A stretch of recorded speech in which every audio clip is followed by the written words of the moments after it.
And the Kenyan Parliament on Tuesday voted to lower the value-added tax rate to 14% from 16%, part of President Uhuru Kenyatta's attempts to cushion the impact of the coronavirus crisis on citizens.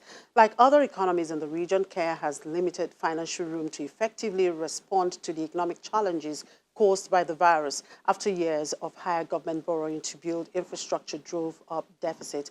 I'm being joined by the CEO, Coal Street Research and Analytics in Nairobi, George Bodo. Good afternoon, Mr. Bodo. Thank you for joining us. Good afternoon. Now, Kenyan Parliament has voted to lower the value-added tax rate to 14% from 16% to ease the impact of the COVID-19 on citizens. How far can this go in cushioning the effects? Well, it can only go to not so far because the tax measures that were outlined by the president a couple of weeks ago and were being passed by Parliament, because a number of the proposals require parliamentary approval, were only meant to cushion, in my assessment, people who are already in work. For instance, the president reduced the top income tax rate from 30 to 25%. They also increased the personal tax relief to 100% for people earning below 20,000 shillings, which is just about $200 and below.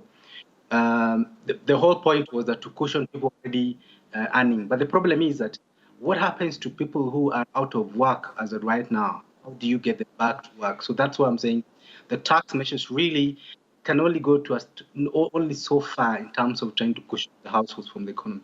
Something else is that the one which is likely to have an impact, the one you've just highlighted, is the reduction of VAT from 16% to 14%. Now, looking at these tax measures unveiled by the president, what are the impacts of the pandemic on government revenues?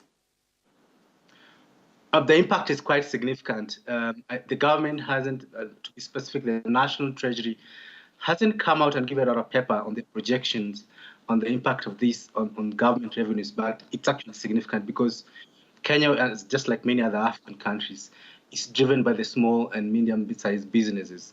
And a number of these businesses have been hit badly, and a number of them have had to close. And this is a big source of revenues for the national government.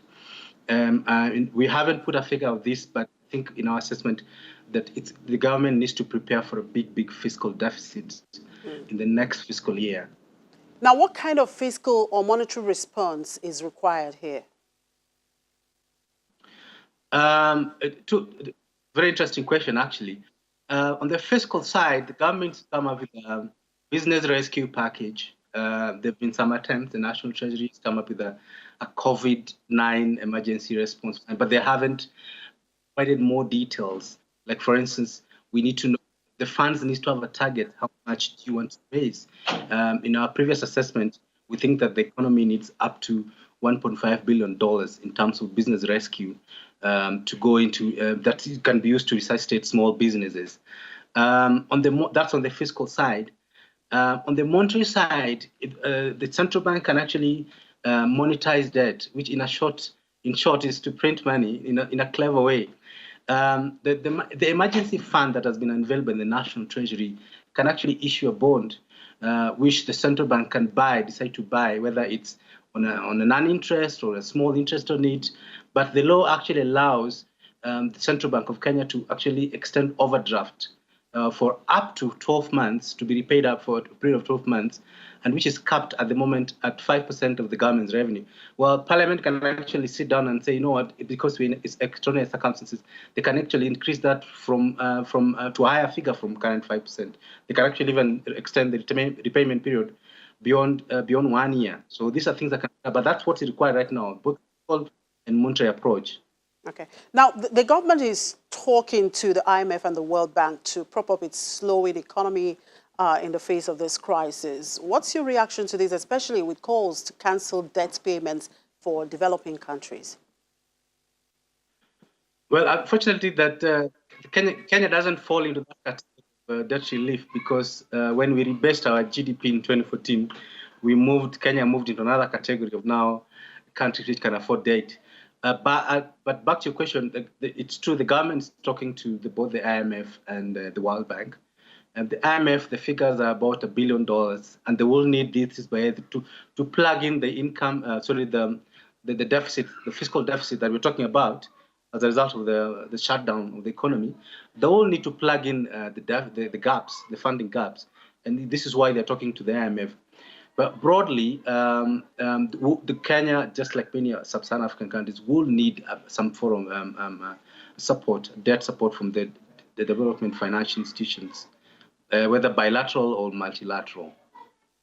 Now, the IMF already gave its growth projection for the global economy, with sub-Saharan Africa expected to shrink by 1.6%. Where is Kenya in all of these? Well, the Central Bank of Kenya governor, at the last monetary policy committee meeting, said that he downgraded Kenya's growth from about 6.5% to 3%.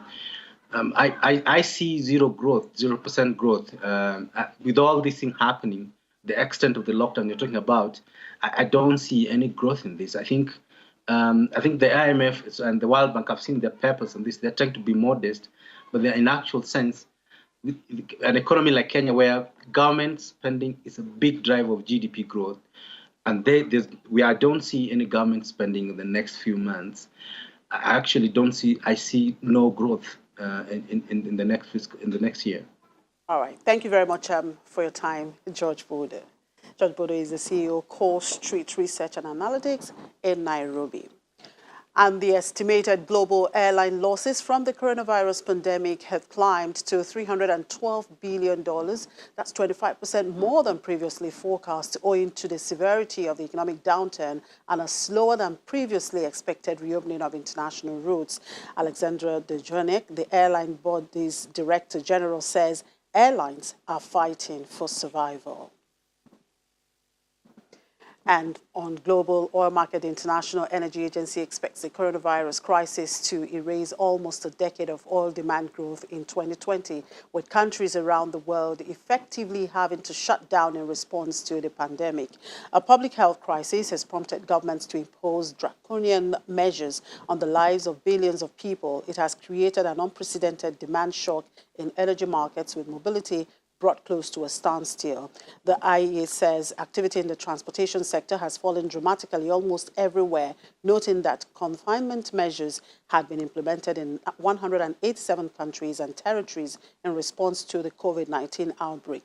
In its closely watched monthly report, the Paris-based agency said demand in April is estimated to be 29 million barrels per day, lower than a year ago, hitting a level last seen in 1995.